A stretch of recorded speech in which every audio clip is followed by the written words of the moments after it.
So today we're going to talk about electric cars. In particular, I'm speaking with Pam Frank, who is the CEO of Charge EVC, which is a nonprofit that promotes carbon reduction and clean energy through electric vehicles. Those of you who've listened to the show for a while know that I'm not the world's most ardent capitalist. And often I like to think about environmental solutions in terms of changing our spirits, changing how we relate to the earth, how we relate to each other, how we relate to our own psyches. And there's something awfully efficient and sexy about a technology that can help save energy, that can keep carbon in the ground, that people want and get excited about and want to buy and want to talk about. So I want to be careful about not getting kind of too precious about my environmentalism and not making, the perfect and the spiritual the enemy of the good and the practical. And what I discovered in the conversation was that Pam was expressing like a really deep transformational spirit about, she's a visionary. She's not just sort of a policy wonk, which she is. She's not just a clean energy geek, which she is. She's also a visionary and points out how electric vehicles and how changing the way we think about cities and about transportation in general can create a really beautiful, respectful, more just world. So I'm excited to share this conversation with you. I hope you really enjoy it. So without further ado, Pam Frank, welcome to the Plant Yourself podcast. Thank you, Howie. I'm actually very excited to be here. Yeah, we're going to talk about saving the environment, right? And we were just chatting before about like we're recording this like 2 or 3 days after 2 days after the insurrection coup riot things and kind of the weight of history and how people view like whatever's happening now just seems to be so normal and like it's always been, and then something comes along and really shakes us up. And I think that's a kind of an interesting framing for talking about environment and what the potential is for environmental healing and what the costs are. What are the risks? There's a lot of denial about what's happening. But let's start with you. Tell us what you do, and then we can kind of get into it. Okay, sounds good. So what do I do? So I professionally, I work in an energy consulting practice for the last 9 years. I'm a vice president there, and it's a kind of a unique place that I'm very fortunate to have landed there because it gives me a lot of, I think, creative freedom to, when you work for a consulting practice and you want to work on certain things, the name of the game is always trying to find someone to pay you for what you want to do, right? And being there, it's a firm called Gable Associates, has also enabled me to start, I seem to be kind of a serial entrepreneur in some odd way. So I've been able to start a coalition that focuses on the electrification of transportation, and Gable kind of manages that. So in my daily routine, I spend quite a bit of time focusing on electrifying transportation. And the group is called Charge EVC, and it's a not-for-profit group of very strange bedfellows. Not-for-profit environmental groups, consumer advocates, utilities, charging companies, car companies. I mean, just strange bedfellows. I like to say everybody but big oil. And then I also, with the Gable hat on, I'm very much involved in innovative technologies like solar that I've been involved with for 25 years, and battery storage and offshore wind. And these things are all related, and so they make sense to me because they're all about reducing carbon at the end of the day, which is kind of been, when you say, what do you do? I guess I try to chase carbon and mitigate carbon. That's kind of been the common theme of my career. And so when did you first realize that carbon was a thing that we had to worry about? Yeah, so that's a kind of a funny story. It's something I like to share a lot with younger people because I was one of those people that I was very sort of late bloomer, and it took me a really long time to figure out or to really stumble upon a passion. And it really was a stumble upon. So I was forced, when I went to work as a Jewish community organizer in the 1990s, and I say forced, I mean, it was nothing I was interested in. My late chairman kind of insisted that the Jewish community get on the map with regard to environmental issues. And I just remember sitting there, my first day on the job, he said that to me, and I just thought, oh, gosh, not what I'm interested in, but it's my job, so I have to do it. But that was 1992. And in 1992, there was something interesting that happened. It was the first Earth Summit in Rio de Janeiro. And a lot of information started to come out about climate change. And so as part of my job, I started reading about this, because when the Jewish community wants to engage in issues that are not specifically Jewish, they typically look to do it in cooperation with other faith groups, right? They just look around, and Presbyterians, the Methodists, the Catholics, and work together on something like immigration, as an example, right? So I started sniffing around, and I found that there were a group of Protestants that actually considered themselves interfaith, which I kind of joked with them about. I'm like, you need some Jews and, some Muslims and some Catholics to really make this interfaith, but they thought they were interfaith, and they had gone to this Earth Summit. That's really how I got involved in this. It was forced upon me. I started reading, which is always dangerous, and it was sort of like watching that pot of water slowly boil, with the frog, realizing most people aren't going to pay attention to the fact that our carbon emissions are rising in 1992 because there was really no impact that you could see. But I remember sort of being environmentally aware at that time, and carbon was not on my radar at all. It was like acid rain and ozone layer, and maybe some, junk in the oceans. But carbon, I think it was only in the last 10, 15 years that I was aware that this was like a real big issue. And so you were like, 30 years ago, essentially, you caught on. Yeah, it's funny though, how I always wonder about why. Different things kind of appeal to different people, right? So I have no explanation, and I've thought about it a lot, about why it was this carbon thing that captured my imagination. Well, what did you see that made you say this is a serious issue? Well, I think, I've always been fascinated. Now, it's funny, when you were talking about the environment, I don't like that word. The reason I don't like that word is because I always feel like it puts human beings apart from something. Like the environment is something we live in, right? But really, it's all intermingled and interlinked. It's more, I like the word ecosystem, right? Because it's more holistic. And I guess I felt, because I've always been awed by this web of life and the interconnectivity of all things, and spent a lot of time thinking about that, even as an undergraduate.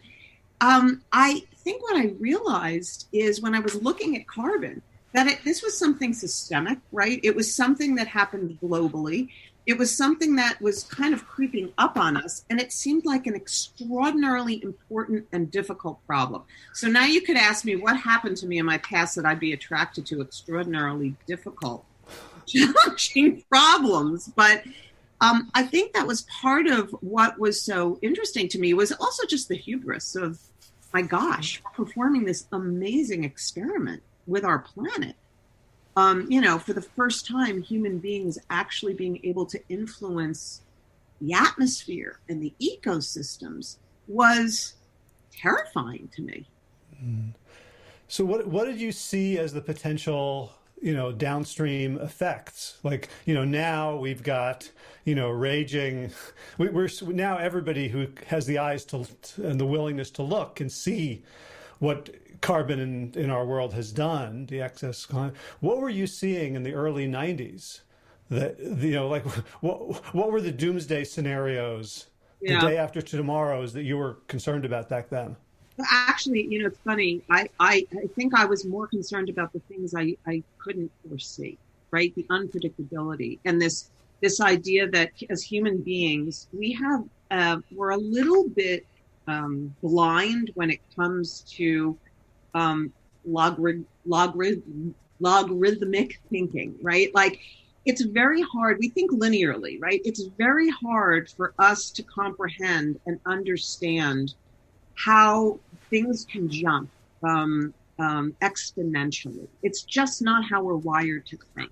And so I think I was more concerned by what we didn't know and what we wouldn't easily be able to predict. Of course, there were the things that everyone understood, which is higher temperatures, more energy in the atmosphere, storms, flooding. I mean, this stuff we understood. But I think what was chilling to me was all the stuff I think we were going to have a really hard time predicting. When you look out to the solar system and the planets and you sort of see this really fine band that allows human life to flourish, you get a little nervous about, flirting with the extremes on that band. That's so interesting because it's totally not the answer I expected, but it makes so much sense that, the things that we should be worried about are the unknown unknowns. And it's like, I think it's a testament to both, like, there are people who are so smart that they can't conceive of unknowns. You know what I mean? Like they just think they have, and there's people who are not smart enough to realize it, but like to be where you are, to be like, I have all this knowledge and I have the humility to understand that what I can't predict is the real scare. Like if you're just talking about risk management, working for a consulting company, that would be a terrible answer to give to a client, right? Like, yeah, there's risk, but I don't even know what it could be. Like, they're not going to cut you a check for that. But to have the humility to say, like, the unknown unknowns are the things that we should worry about. That's quite remarkable. I'm like really impressed. Well, I don't know if it's the sort of wild imagination I feel like I've always had ever since I was a kid. But and I don't know if it's something.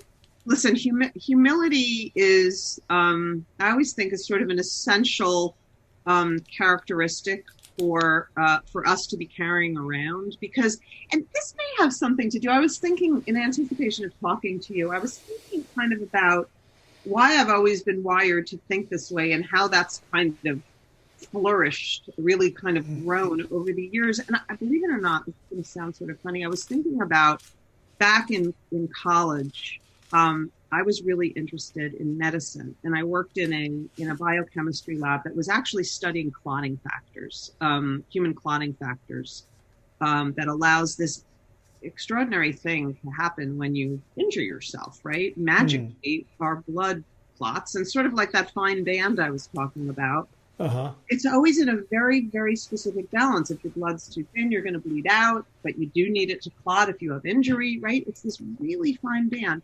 So in order to do this and study this, many mice died at my hands, many. And I got really into the weeds and very specific about this amazing and very unknown machinery that's the human cell and its ability to make proteins and cells that make specific proteins. And why I've been thinking about this a lot is because of COVID and the approach to the vaccinations and this messenger RNA sort of look at vaccines, it's a very different approach, but it's really saying, hey, we don't really understand the machinery of the cell. We understand it works really well. Let's just get it to do what we know it does best, which is introduce this. Yeah, it's just a fascinating and different approach.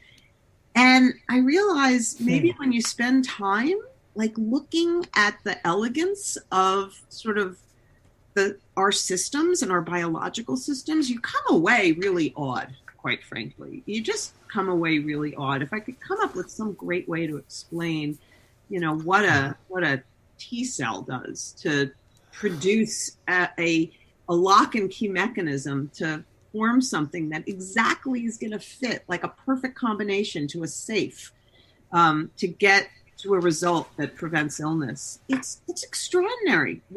And we don't really understand how that works yet.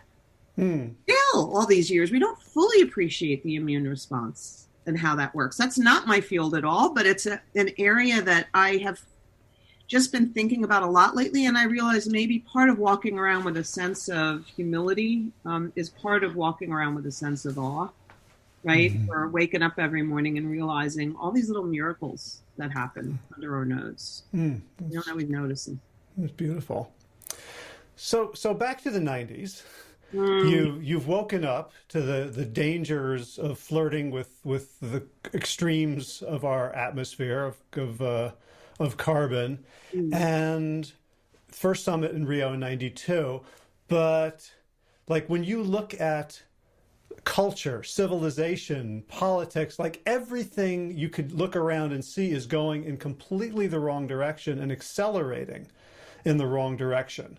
In terms of the mantra of economic growth, of like bringing growth to third world countries, like everything is producing more and more carbon, and nobody how do you not throw in the towel? How did you see like where can we go from here? It seems impossible. No, so Howie, that's actually, I think, a really good question that keeps a lot of people from engaging in the issue because it's just really overwhelming.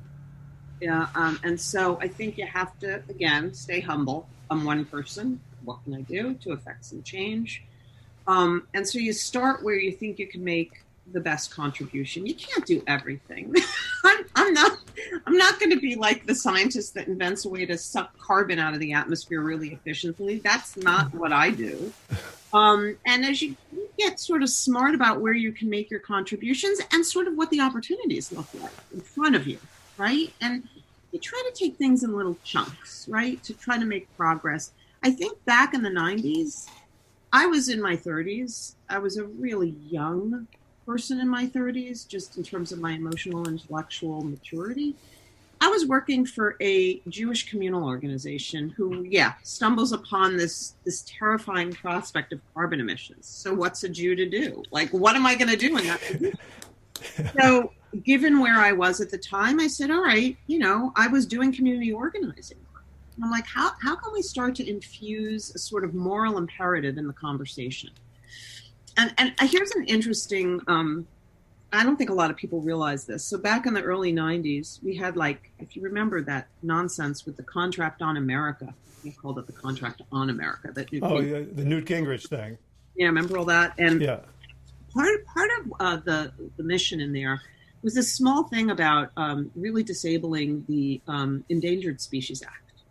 And what was interesting is that there was a lot of noise coming from, it wasn't partisan, it was really industry driven. So a lot of logging industries in the West and in the Southwest and Northwest of the country, some Democrat and Republican really were challenging the act, and they were trying to dismantle it. Well, little known facts, the thing that stopped that cold was a bunch of evangelicals that organized the Evangelical Environmental Network, that basically came down to the Republicans. As you know, the evangelicals are and have been a somewhat important constituency for the Republicans, right? And when they were in control, the evangelicals come down to Washington en masse. And do you know what they say to the Republican leaders? They say, stop it. Don't monkey with God's creation. You're damaging these ecosystems. And guess what? It just stopped. Wow. Right? And I remember sitting with that when I learned about it and thinking, damn, that's interesting. And so I realized, and this is sort of my introduction to politics, to try to change the culture and to try to change the narrative, it helps sometimes, a little shock and awe helps.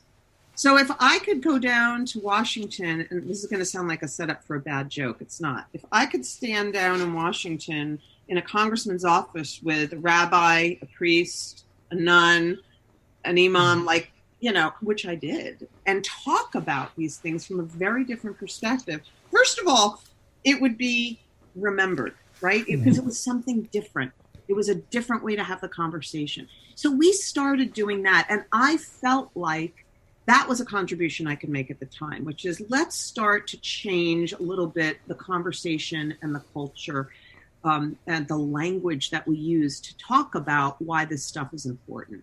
And so I formed a interfaith environmental organization, which I'm thrilled still is going strong today, called Green Faith. And it was state-based. Again, I'm in my 30s. I'm in New Jersey. I'm working through, religious and spiritual communities. That seemed like something we can do. And I'm so proud of that work that's done today, because they're working not just in New Jersey, but nationally and internationally. So that's gone on. And so that's so interesting to talk about coming to a Congress with a bunch of faith leaders, because I remember myself in sort of those days, like I'm like liberal, progressive, fact-based. And that's kind of how the environmental movement talks. It's like, cap and trade. What's the value of the wetland? How many, what are the billions of dollars that are going to be destroyed by converting the wetland into highway or athletic fields or grazing? And it's all, there's intelligence and good data there, but it's not shock and awe. It's sort of converting everything to the common denominator of money. As opposed to the environmentalists are saying God's earth is sacred. The money has not come into this equation. Yeah, so that's an interesting thread to pick up on, because I went from really sort of passion in politics and changing the narrative to where I am now. I mean, I ultimately decided once Green Faith was doing its thing, I think I had I birthed the organization and 2 children and finished a master's degree all inside of 4 years. So I was a little bit nuts. But once I kind of came out of all of that, I looked around and I said, okay, this Green Faith thing, I felt like it needed to take its next step. It really needed somebody with a collar, and I was not going to go to rabbinical school. And I thought, okay, I want to look to do something different. Interestingly enough, Howie, and this is sort of funny, I really wanted, since I'd been talking about ideas and promoting these things that weren't tangible, I really wanted to start making change I could see. And just, you kind of remain open to things. And I was trying to figure out what I would do next. And along came an opportunity with, of all things, a solar company. And I just remember thinking to myself, I should do that. I should learn about this. I would like to actually see something at the end of the day standing in a field or sitting on a roof that's actually helping solve the problem. Like, that's cool. And so since that time, because I did that for almost 8 years, I worked for a private startup solar company. In startups, again, I just seem to be attracted to birthing things. You learn a lot, and you have to learn a lot really quickly. You sort of learn or die. Uh-huh. And even today, in my position at Gable as a consultant, I realize, like, in order to affect change, you need both, right? You need facts. You do need facts and analysis, right? And everything you advocate for has to be grounded in good science and good facts and good data. But boy, you also need passion. You need the optics of the sort of, very diverse interests, which is why, Charge EBC as an organization works well. It's so much easier for politicians to say yes to things when they don't have a lot of people arguing against, right? Mm-hmm. The best thing is to build a really big tent, and this particular area of electrifying transportation, in my mind as an organizer, which I think is where my heart is, was sort of like the mother lode for community organizing and getting different interests to the table. Mm-hmm. but it does, we do have to have facts at our disposal, to your point, and get into those conversations and have that homework done on the one hand. But on the other hand, what drives change? What drives, the passage of laws, right? The changes in regulation. You got to have a fair amount of passion and be able to tell a really good story. And I mean, we've talked about storytelling before, but you're not going to win hearts and minds with facts and figures. Right. And I mean, the other thing I found so interesting when I was, kind of looking at what you were doing on Facebook, and, you have a lot of pictures of your family, your chickens and stuff. But then there was also this other thing that got me so interested. Because, when I think of environmentalism, I think about, hippies climbing trees in California and not, to prevent. And there's something beautiful about sort of counterculture environmentalism, about back to the land. And yet, we know that that's not going to save us, right? At least in the numbers that we have right now, that we need some sort of stopgaps. And so, electrification of vehicles clearly isn't the end all be all environmental solution, but it is something that can really slow things down, can get a lot more people on board, getting them to start thinking, identifying as environmentalists. And I just read in the news today that now officially the world's richest human being is an electric car magnate. It's funny when you're trying to pick the things you want to focus on. I did when I was in solar, we had done some analysis to really figure out where the biggest chunks of carbon were coming from. And we were doing it for the state of New Jersey. And our findings were not too dissimilar. It's a little different in other states, right? But in New Jersey, the majority of our carbon emissions come from the transportation sector. That's just a fact, right? And I remember, this was back in 2009. I remember looking at that data and thinking, boy, the idea of an electric car, and we had some electric cars back then, but they were more science experiment and very fringy, and the range was very limited. And I remember talking to my colleague at the solar company who now works with me at Gable, and I remember both of us kind of rubbing our hands together and saying, man, can't wait. It's probably going to be about 4 or 5 years. We know where the battery technology is going, but as soon as we have electric cars that are capable of mass market appeal, right? They have the range that most people want. They're affordable. As soon as we get to that point, that's what we want to work on. And the reason we thought this was twofold. A, it's the biggest chunk of the carbon in the state. And B, cars are sexy.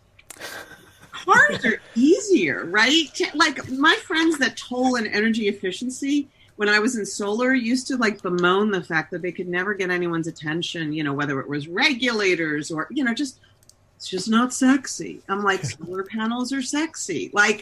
There's marketing involved, right, in helping people get excited about things. And what's so thrilling about electric cars is there's so many different kind of buyers out there. Only one of those buyers is someone who's really into the environment, like you said, the tree hugger, right? But there's another woman or man out there that's look, I've done the spreadsheet analysis for the lifetime costs of my car. I come out way ahead on electric. They buy for those reasons. And then there's people that are just real techies. They just love the technology, right? And they're going to buy it for those reasons. And then you bump into another fascinating cohort, war veterans. War veterans who have had to defend supply lines for oil and die or watch their friends and colleagues die. They're also a huge cohort of supporters of electric cars. Wow. And I'm guessing that once you have an electric car, to some extent, you have an identity. So we see this a lot, in the plant-based movement around, you do a Meatless Monday, and the vegans and the environmentalists and the vegans go, like, that's totally meaningless. It's not going to change their health. It's not going to change our consumption, right? But it's like this thing, like you make a small commitment and all of a sudden saying yes to other things makes more sense. If you have your Volt or your Tesla, then why not get panels on your roof? Then why not say, hey, you know what?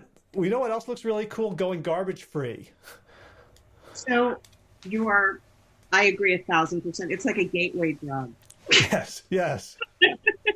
And listen, for myself, I always said, ever since I got into this area of ecosystem or environment or whatever we want to call it, I always said to myself every year, as part of my resolution or my list of things I want to do differently each year, I was going to incorporate one change in my life that made a difference in my carbon emissions. And you could bet I couldn't wait until I could get an electric car. Now, given the extreme weather we have in New Jersey now, I might even be able to get solar panels because we've lost enough trees. I never really wanted to cut down an 80, 100-year-old pine tree to make room for solar panels. Yeah, that sounds like it would... didn't work for me. The math wouldn't work either, I don't think. But we lost them, quite frankly. Anyway, but my point is, every year, whether it's like a low-flow shower head or composting or getting chickens so I could eat eggs, protein from my backyard, until I got my electric car 4 years ago, which, since I'm one of these geeks that keeps track of her carbon footprint, made a big disproportionate impact on my carbon emissions. But you're right about it. It is a sort of identity change. What we want to be careful about, Howie, is that we don't want it to, and I saw this with the Prius. The Prius was a car for white, elite, environmental people. It just was. I mean, we used to joke, I had a Prius, we used to joke that we should all get together and drink Chardonnay with our cars and toast to how fabulous we all are. Right? I mean, it felt like that. Yeah. And what we really want to be careful about, and why I'm so excited about 2021 and 2022 for new EVs, is we're going to get cars and trucks that are going to appeal to broader segments of the population. And in one story I always love to tell, I was coming back from a meeting in Harrisburg, Pennsylvania in the winter. And I say in the winter because the efficiency of a battery in a car is variable depending on temperature and depending on how you drive. But believe it or not, that range, if my car gets 230 miles of range on a charge on a sunny 70-degree day, if it's a really cold day, that range can go from 230 miles to about 180. So I was driving back on a day like that from Harrisburg, and I had to stop and get some charge. And I drive a bright orange Chevy Bolt, with a B, not Volt, Bolt. And it's very conspicuous. I don't even like orange, but I got it orange because I wanted people to notice. Still, people don't know that I'm driving an electric car. But anyway. Pull into this rest stop in Pennsylvania off the turnpike. And right next to me, literally right next to me, pulls in a really large truck. And you got to understand, like, there were many spaces he could pull into. It's like going into a movie theater, an empty movie theater, sitting down and having someone sit right next to you. It was weird and creepy. And I'm like, before I got out of the car, I looked at him and I'm like, oh, God, I wonder if he's going to give me a hard time. I get out of the car. He watches me charge. Then I get ready to go into the restaurant to get myself a cup of coffee, and he looks at me and he says, when are they going to make those for me? When are they going to make one of those for me? And and then we had a great conversation. It underscored for me, we don't want this technology, like what happened with solar, to become partisan. Hippies, solar panels, Democrat, like for some reason that all got lumped together in some very strange way. Yeah. We want cars and trucks that suit everybody from every political persuasion, and that's what's happening. I know there's kind of an emotional cost to that. Because like when I had a Prius, I was fabulous, and it was, like there is some sort of courage required to say I don't want to be special about this. I want everyone to have it. I always laugh. I say, look, none of the benefits, and we have long lists of benefits that we're able to quantify very carefully, but none of the benefits come to fruition unless these cars are out on the roads operating en masse and plugging into our electric distribution system. Right. That's kind of what I was so curious about with like the work you're doing, because it's so on the ground. It's really unsexy, although it supports a very, sexy exterior. I'm thinking, I follow a guy named Tony Seba. I don't know if you know who that is. He has like Rethinking Humanity. And he has a slideshow. He's basically saying, like, we're at a point where a few different technological innovations have come together that are going to completely change. Like, he thinks car ownership is going to be a thing of the past within the next 5 to 10 years between solar, batteries, and autonomous. Mm-hmm. And he shows pictures of New York City in 1911 with everything's a horse, with one non-horse drawn, early Model T. Right. 7 years later, 1918, 1919, during the middle of the war, World War I, he has another photo. It's reversed. There's one horse and everything else is cars. Yep. And he says it wasn't because everybody changed it was because they were demonstrably better. It was just stupid to not switch. Are we close to that place for electric vehicles? So I love when I'm giving talks. One of my favorite slides is just something you described, because most people lack an imagination about how quickly this turnover could happen, because it was within 20 or 30 years that 60% of households in the United States got cars. And they went from the incumbent solution. It wasn't like they were switching from a gas car to an electric car. They were going from a horse to a car, which the last time I looked, a horse and a car are kind of different, right? So that was profound. And so the question becomes, can we make that transition? Well, you bet we can, right? If, and this is the big if, we need a whole bunch of things to happen with the cooperation of our governments. And here's where I don't want to get completely down the rat hole and energy geek nerdy on you, but there are profound consequences to our electric distribution system when we start plugging in our cars. Profound. Can you get a little bit geeky with me about that? Yeah. So I'll give you a great example. Most homes that we build today are, when you're building a house and you got to bring electricity to the house, the utility sizes all the wires and the feeders based on, they figure out what's the terms we use are peak load, right? If you've got a house and everything electric in that house is turned on at the same time, you're operating at peak.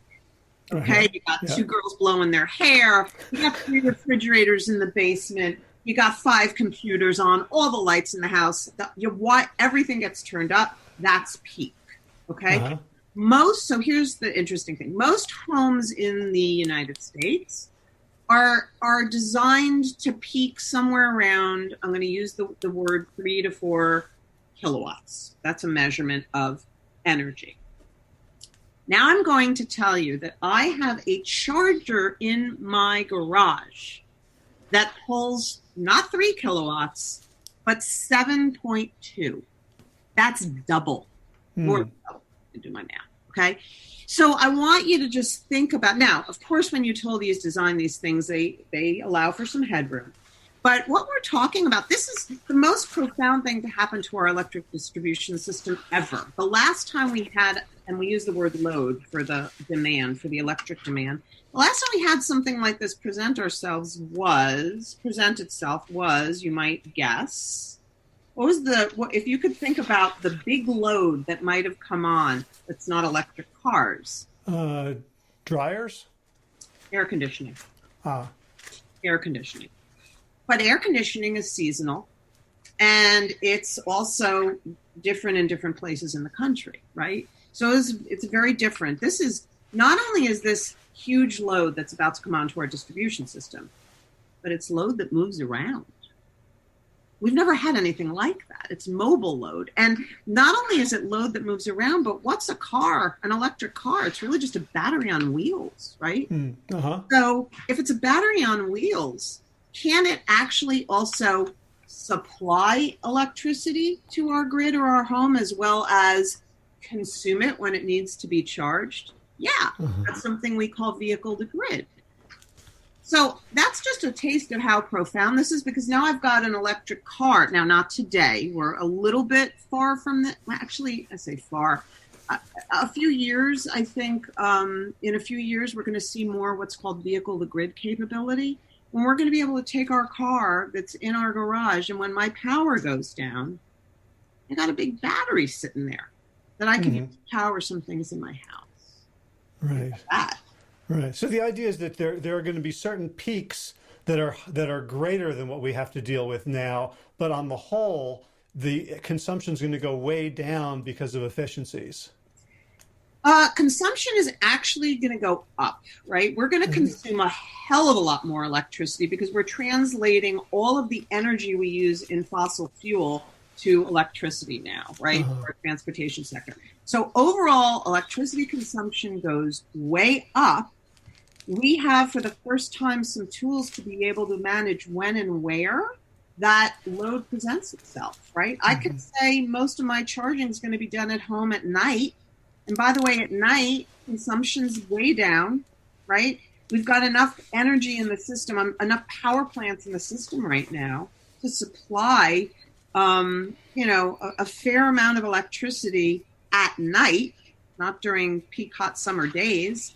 So we've got, this all translates to, we have a lot of work to do to make sure if we want to make this adoption happen as quickly as possible, which we do, we've got a lot of work to do to make sure we do it in a thoughtful, planful way so that we can extract the most benefits and avoid harm.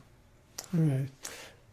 Now, I think we have to think about where the electricity comes from, how it's generated, right? Like if all of a sudden we're not doing crude oil from the Middle East, but we're doing coal from mountaintop destruction in West Virginia, it's probably not a net benefit. So how are we looking to create the electricity? Yeah, so first let me disabuse folks of the fact that even today, in many places like New Jersey, our electricity is there's two things going on. Our electricity is relatively clean, right? In New Jersey, we don't have a lot of coal plants. In fact, we have none operating. It's mostly nuclear and natural gas and some renewables. And we're going to have some offshore wind soon, which is very exciting. Couple a relatively clean grid with the fact that the IC engine is extraordinarily inefficient. So I like to use pizza because I love pizza. I'm a Jersey girl. The IC is internal combustion? Internal combustion engine, yeah. Okay. So imagine that I give you a pizza pie. Maybe you like pizza too, but maybe I give you a pizza pie. All right, so it's Roman Gourmet, right? In Maplewood? Yes, Roman Gourmet with the crunch. Okay. Should we say that we've known each other since like 1979? Yeah. We a long time. Mrs. Curtin's 8th grade social studies class, right? Yes, we've known each other for a long time. So I'm going to give you a pizza from the Roman Gourmet, and I'm going to take away 7 slices. 7 slices of a 10-slice pie. That's the internal combustion engine. It's about 35% efficient. It's nuts, but that's what we have. And to be honest, they could wring all the efficiency out of it, and maybe they get to 38%, and people can argue about that. But it's extraordinarily inefficient. So we've got 2 things. We've got a relatively clean grid in New Jersey and a really inefficient internal combustion engine. That means this. Every mile that Pam drives today in her electric car is about 70% cleaner in terms of carbon than the equivalent mile in an internal combustion engine. Now, to your point, that just gets better as we clean up the grid. And that has to happen simultaneously. So natural gas is not carbon free.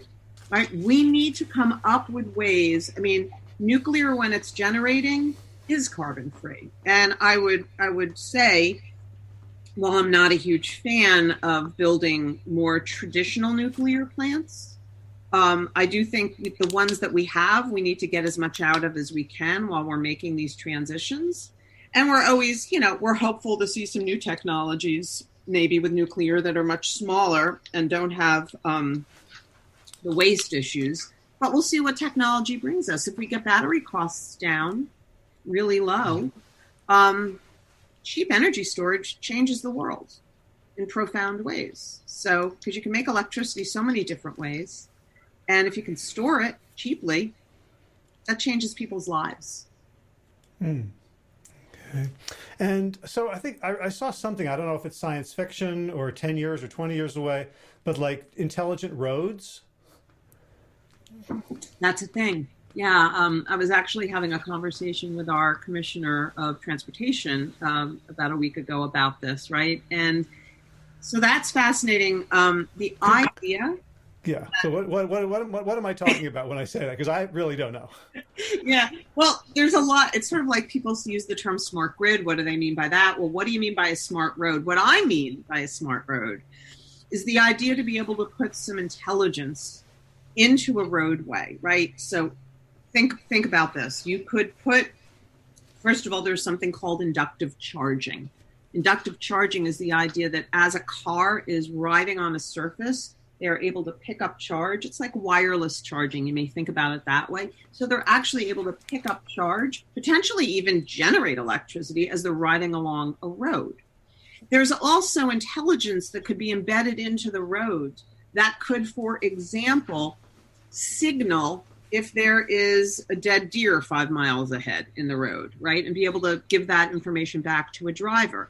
There's also technology in a road that could melt ice, right? There's also traffic signaling or congestion signaling or lane changing that could happen as a result of feedback coming from cars that are riding on the road. So you're trying to really make roads smart.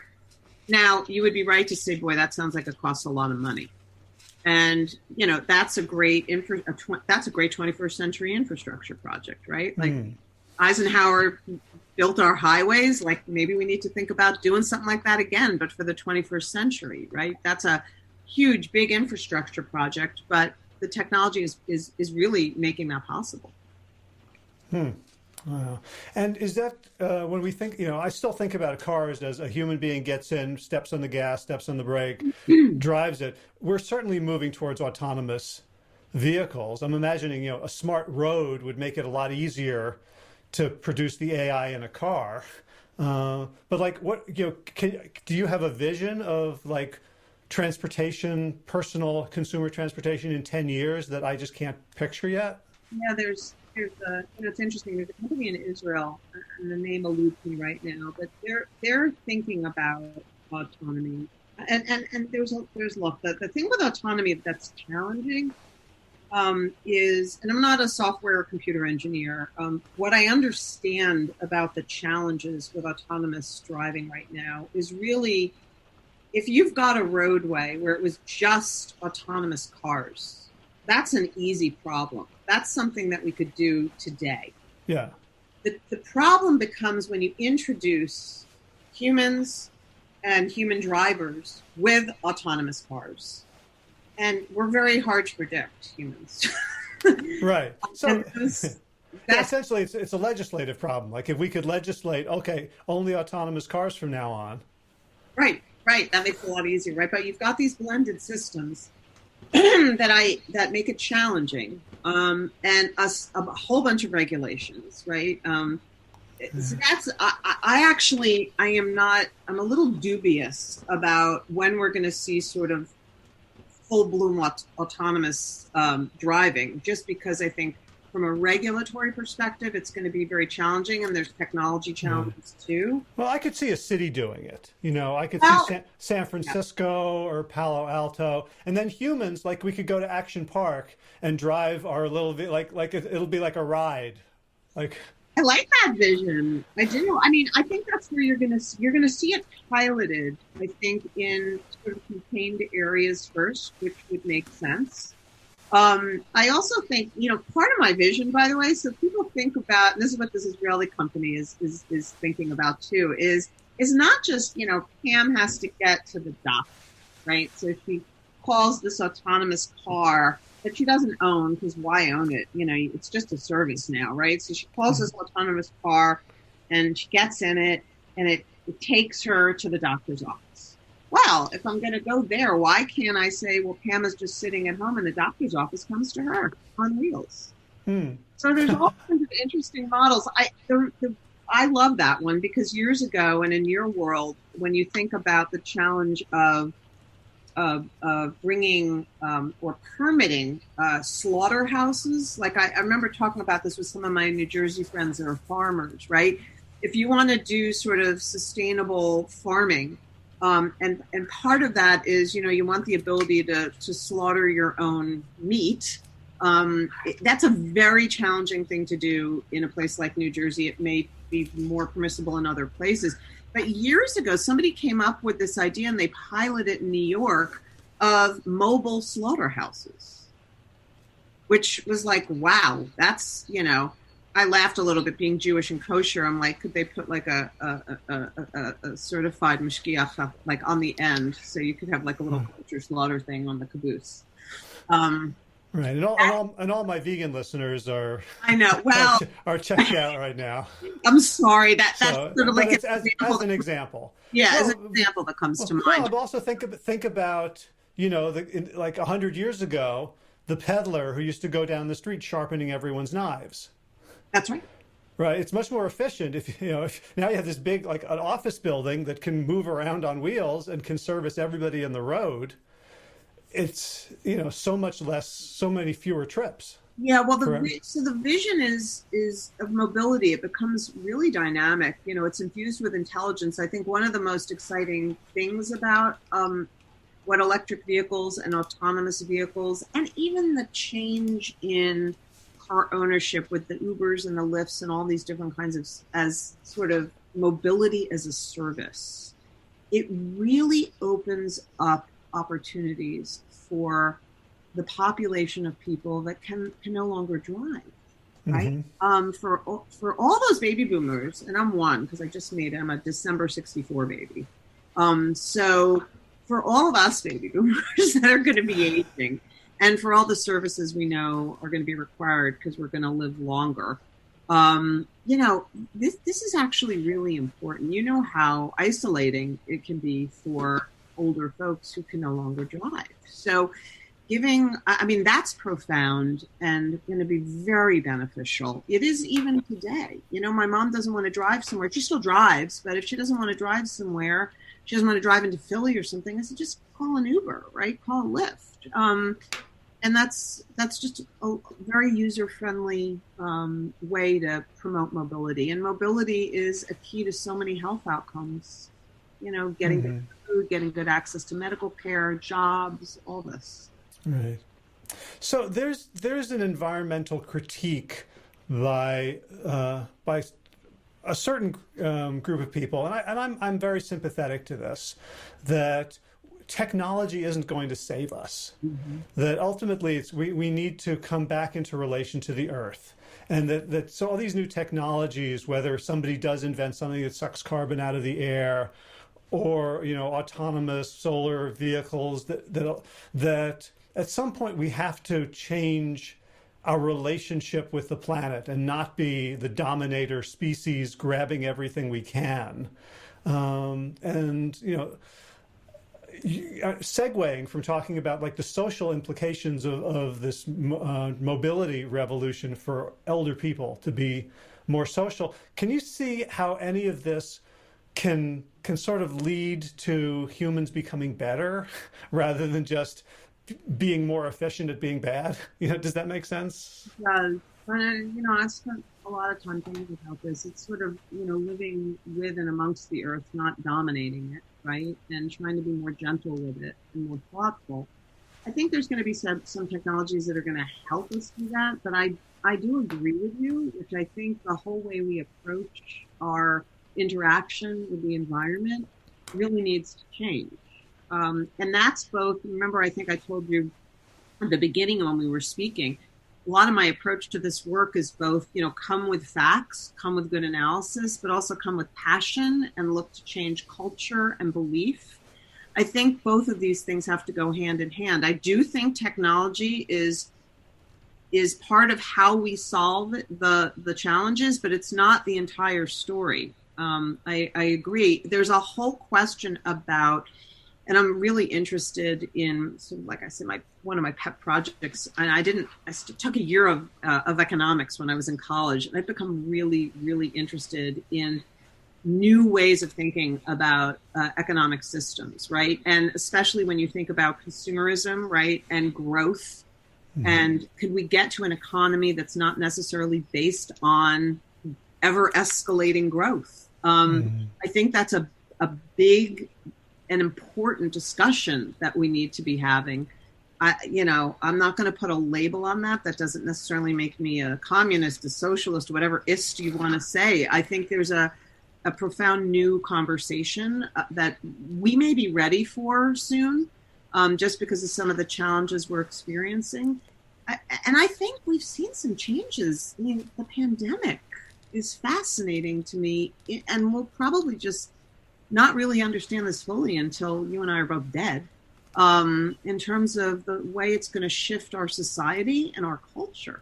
How many people do you know today that that you suspect may have been changed, right, by having to shelter in place, and it forces a rethinking of a lot of things we just held as firm assumptions?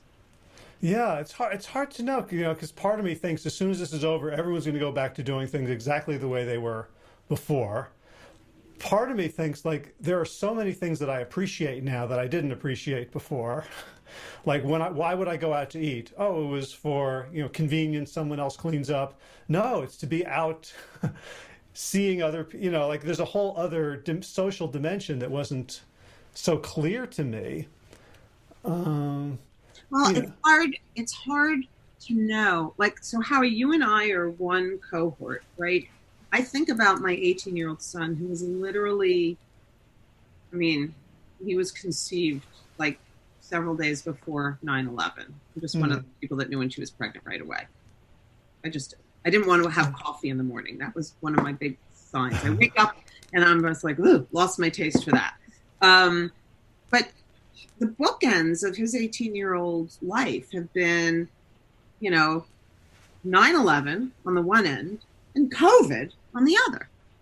And so that's his name. So Max's way of thinking about the world is so profoundly different than you and I. And he's just been shaped by things that we all thought were unthinkable. He now takes those, I'm not going to say he takes those things for granted, but I'm just going to say his imagination is much broader than ours may have been about how the world could be, what could happen, and even the prospects for change. Right.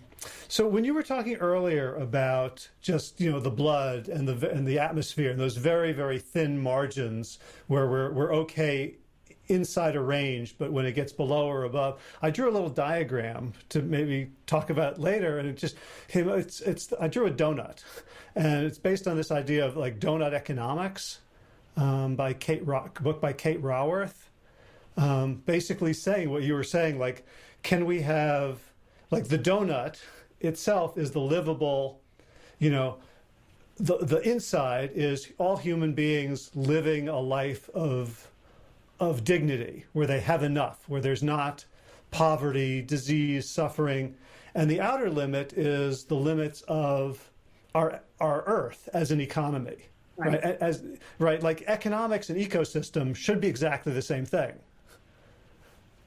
right?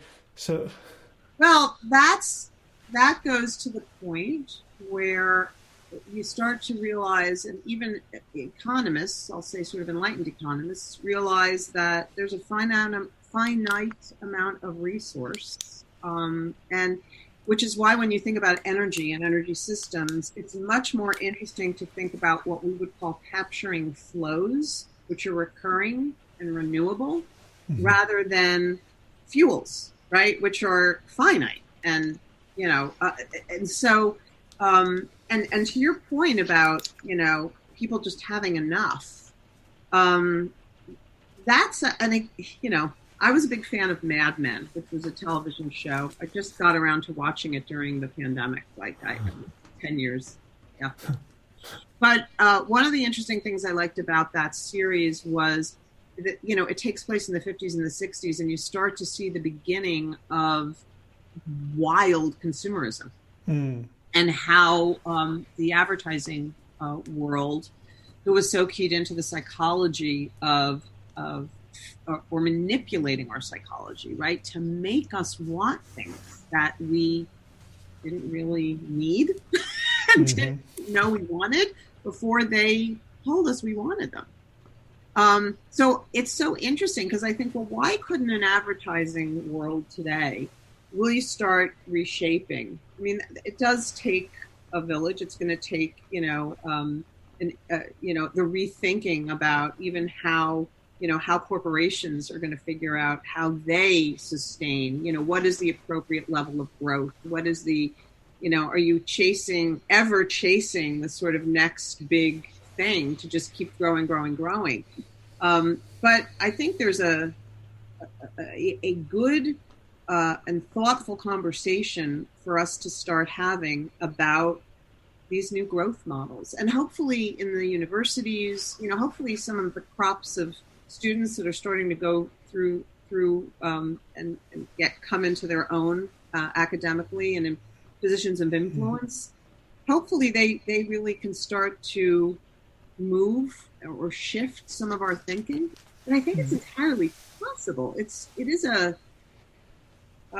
if ever an opportunity presented itself to think about big, new, bold ideas, it's, climate change, global pandemic, coming to terms with racism. I mean, we've got all these big things happening right now.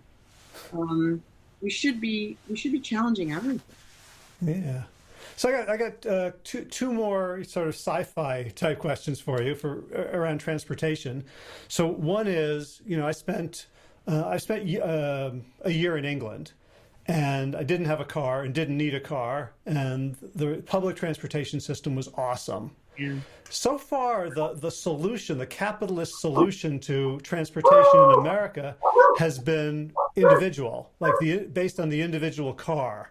And arguably, all the expenditures from Tesla, you could, you just buy buses, like green buses could be more efficient and sort of moving. Is there a space for public transportation? Maybe it's a different conversation after COVID, but for sort of commons as opposed to individual, consumer solutions. So let's think about it as a system where I think public transportation for moving big chunks of people, big groups of people around is going to be an important part of the system.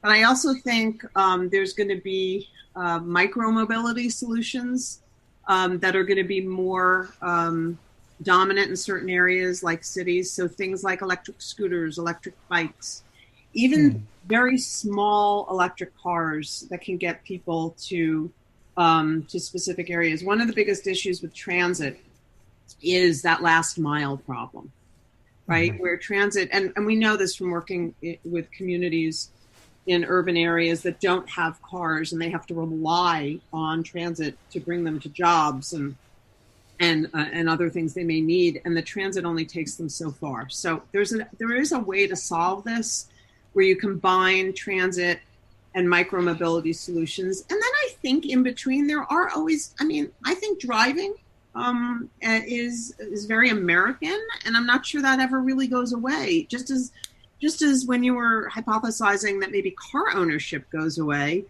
I think a lot of people are going to opt not to have cars, but I think there may be some people that always are going to want to have cars. I don't know how big that population is going to be, and maybe it depends on if you're more of a rural person or an urban person, and how much you like to trek off and explore. Yeah. So if we're going to have these micro mobility solutions, they're going to be piloted by humans, presumably. Cars and scooters aren't going to be autonomous. Bicycles and scooters. Do we get our own lanes then, so we don't mess up the autonomous motorized vehicle? I love that question because, it's kind of this new approach and new thinking about urban planning. And I've seen some things about, reimagining because of COVID and because of the different work habits, reimagining cities and the lanes and more pedestrian spaces. And, if you've seen what's happened in New York over the last 10 or 20 years, New York became a much more livable place with outdoor areas and tables and chairs and bike lanes and places people could sit. But now what's being contemplated is the entirety of Midtown and so many offices or companies that may not elect to return to Midtown. They're thinking about, converting some of that to residential. And when you think, that can really start to change how a city could be imagined and what it could look like. And you are going to need those different areas, right, for certain kinds of mobility options. You don't really want a transit bus sharing a lane with an electric scooter. Yeah. I will say, electric bikes are a huge industry right now. They've been growing pre-pandemic. I was on one. I'm a bike snob. Like, why do I need a motor? I was on one in New Orleans a year ago. It was so much fun. Well, I'll tell you, I love it because I was in Bermuda a few years ago, and my husband, he doesn't really love to bike. Mostly he's a little older than I am. And, a lot of people have, in electric cars, we call it range anxiety, fear of running out of charge. Well, for people on bikes, we might call it like elevation anxiety because how am I going to do that hill, right? Yeah. But when you have an electric bike, it takes all that away. So maybe people that didn't bike before, would consider biking now. I just know in Bermuda, I spent literally 2.5 hours on my bike, pedaling most of the time, right? It's not like I wasn't getting any exercise, but if I felt like I needed to cheat, it was there for me. Yeah. That. It's so interesting that an electric bike is such a game changer, because I remember this now 20 years ago being tantalized by, I don't know if you remember this, Project Ginger by Dean Kamen.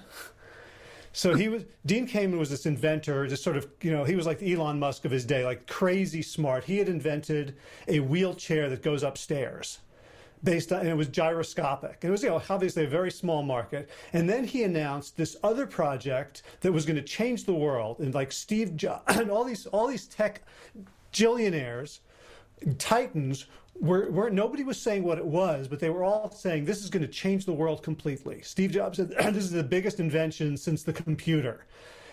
You know what it was? The Segway. The Segway, right? Which they stopped making them. The company's like gone.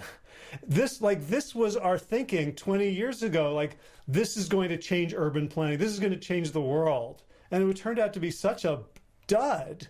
The technology is kind of interesting and is moving into other platforms. But like, this conversation with you is like just sort of mind blowing about what we could imagine. Wait a second. Now you've got me so curious. I'll have to go and follow up about like why Segway failed. Because by the way, I've never been on a Segway. I've always wanted to try a Segway because they look so cool, but I've never been on one. Clearly, they proliferated in law enforcement, or at least mall cops. You're seeing these there. But why didn't that happen? Hard to say, right? But ultimately, it wasn't that imaginative. It was sort of like individual solutions. And I had a tiny fear about this conversation just being like really wonky and technical about issues of, transportation and charging stations. And instead, it's like this most, wild, psychedelic, futuristic discussion of what humanity could be on this earth, part of an ecosystem rather than glommed on top of it, sucking all the resources up. That's right. And one thing we haven't touched on, although it's a topic that's a favorite of mine, is, when you were talking before about being more gentle with the earth and living in harmony with it, as opposed to trying to dominate it. Yeah, I think one of the things that happens over the next 10 or 20 years is that we start to understand everything we never really imagined when it comes to animal intelligence. And I have, as you know, chickens, 2 dogs, 2 cats. I love animals. I would have a goat and a llama, or I'd lose a husband, I've been told. So I probably have more animals. And I don't live on a farm. That's another issue. But I think we're going to start to appreciate and understand and maybe really react in horror about what our relationship with animals and even animals for food has been. I think that's an understanding and an awareness that is going to reveal itself in the next 10 to 20 years. Well, and especially regarding transportation, which I certainly think about animals for food all the time, but like the way transportation has harmed animals in terms of highways, either cutting off habitat or roadkill, or just marine transportation, like the way whales and dolphins going nuts because of all the sounds. And again, we don't even know what we don't know. They think they just discovered a pod of orchids that could be a new species. I was reading about, and somebody wrote, this just underscores how much we don't understand about what's in our ocean. Living in our ocean, Yeah. But it feels to me as though that's going to be a new, kind of a new awareness for us. And it does come back to transportation. Transportation has, it's really the ability of how we move around on our planet, and how we sort of do our day to day. And the growth of the suburbs was made possible because of all the support that was given for highways and cars and that entire system that brought us out of cities, that made all of that possible, the growth of the places like the Levitt towns, it was all because of the car. And what's funny is when I talk to urban planners today and other environmentally minded planners, they always start with cars are bad. They do start from that place. Cars are bad. There's, cars come with all this required infrastructure. And, I'm trying to imagine, could we get to a place where we say cars aren't necessarily bad. I'm not, density is, I think, generally speaking, good for human populations. I like cities. I like what happens when people are sort of pushed together and required to get along. And you see a lot of innovation and energy, human energy that come out of cities, right? And denser populations. But we're always going to have that rural sort of urban divide. There's always going to be people that either prefer or want to make their livelihood living in sort of more rural areas. There's always going to be people that are going to prefer more urban areas. And linking them is also really, really important. And it reminds me, one of the things I wanted to bring up on this call was a farm up in North Jersey, Ironbound Farm, which it's run by a friend of mine, but here's a guy, I thought you might find this interesting. He's a committed environmentalist, but he's also he's got a lot of interest in reforming criminals, people that have previously been incarcerated, people that have previously been incarcerated, and trying to bridge the sort of urban-rural divide. He has a property in Hunterdon County where he makes cider, and he brings people from Newark, New Jersey that have been previously incarcerated that have been working his farm for the last 4 years.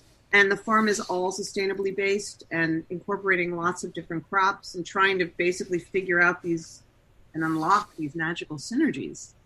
that happen, in a truly organic and sustainable small farm, and kind of create an economy and a community that's very local based. But it gets to this point of this urban and rural. These are two really different populations, and the more that we can link them in meaningful ways, I think the better off we'll be. Yeah, I mean, when I look at sort of the broad sweep of history, cities don't seem to have been sustainable, right? Like when you look at like where the big cities were in the Middle East, the first cities, it's desert now, right? And it wasn't desert then. They didn't build the city and like, hey, look at all this sand and rock, let's put something here, right? They were like lush. And so the history of cities has been the power in the city sucks the rural area dry.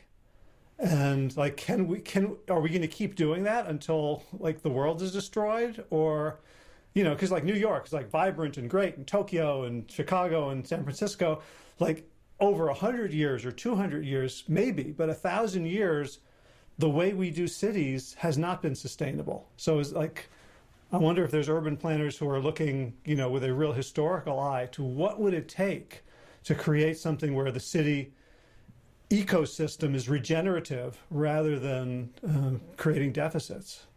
Yeah, a few years ago, I ran across some writing about this idea that, if you just take kind of an urban area and you start to build out concentric circles, right, around it, where food production, as an example, is kind of happening on the wide periphery, right, and is able to support the urban, that urban area. And so it's sort of a self-sustaining ecosystem. But it does take into account urban populations, ex-urban populations, and then more rural populations in a way that's mutually supporting. Right. And that's kind of an interesting, and again, when we're talking about new economies, that's kind of an interesting and new way to think about how communities could be built to exist. And their sort of commonality, right? Their common shared purpose in preserving that outer ring and everything that goes on the sort of inner core, and helping them interrelate. I get interested in that stuff because I see, when you look at our politics today and when you look at the electoral map, and you see rural looking a certain way and you see urban looking a certain way, we need to start figuring out how we talk to each other. And maybe how I relate this back to transportation is, how we're moving the goods and services and people and relationships that are essential to life, and linking them in these ways that take into consideration everything we need to live, which is both, some of that's rural based and some of that's more urban based. Yeah, and so interesting, because I'm thinking back to what you said about the messenger RNA around, like, science has made probably a giant leap forward in immunology by mimicking, by being, again, humble about what we know and just letting nature do its thing. And we probably know so much more now than we did even 5 or 10 years ago about how nature communicates within itself, with mycology and the fungal networks, how we know that trees talk to each other, that maybe we can stop being so hubristic and say, like, we can create transportation in concert, like we could biomimic the way nature moves things, because nature moves things incredibly efficiently. It does, actually. That whole field, think after I was just starting out today, I think one of the most interesting things to explore is all about, like, the most intelligent designer, which is our natural systems, and really trying to mimic as best we can what nature's doing out there, because it's fascinating. And creating materials that mimic what nature does, but the cell itself and how things transport right back and forth into a cell. It's fascinating, and kind of a new way to think about transportation I hadn't really thought about before. Yeah, I mean, like, nature is just this giant grid of exchanges. That's right. And that's really what, at the end of the day, that's what the transportation system is supposed to be, right? It's supposed to enable us to make these exchanges efficiently and hopefully in a way that's not doing damage to our Earth. Right. And as you said, like, we want flows, not fuels. We also want flows, not so much stocks. So like if I'm embedded in a system that is going to deliver me what I need when I need it, I don't have to be so greedy. I don't have to live in fear and hoard things. Oh, yeah. Yeah. Listen, there have been a lot of posts on social network over the last year where people are remarking about how little they really need to live, right? They don't need a lot of stuff. And things can get a bit simpler for all of us. And I love that idea that you just illustrated, which is, if there's just an ease of how things can move around, and scarcity doesn't become such a issue for people, because people are all treated with dignity and get what they need to live meaningful and authentic lives, a lot could change. Wow. I think that's a perfect exclamation point to end the conversation. So thank you so much. This has been so much more than I was thinking it was. I had high hopes, but this is like totally like inspiring and mind blowing, and I love how you've put so many things together, so many different layers, and you're operating simultaneously on the level of like ecology and human spirit and marketer and tactician an organizer. It's really inspiring. I'm so happy we've reconnected. Oh, I am too, Howie. And I'm just become so interested in some of the work that you're doing. And also, I want to apologize to any of your audience I may have offended about my probably really, I didn't pull the best example when I talked about mobile slaughterhouses, but it was the thing that popped into my head. But I just want to say to you, I've become really, really interested in just much more mindful eating and health. And I don't know, maybe that's a function of age too. So I'm sure we'll have a lot to talk about after this podcast. And thank you. Awesome. It's so good to reconnect because I love learning about your work and your world. So. All right. Well, thank you. And the organization is Charge EVC, and there's only one E, right? That's right. So it's like chargevc.org.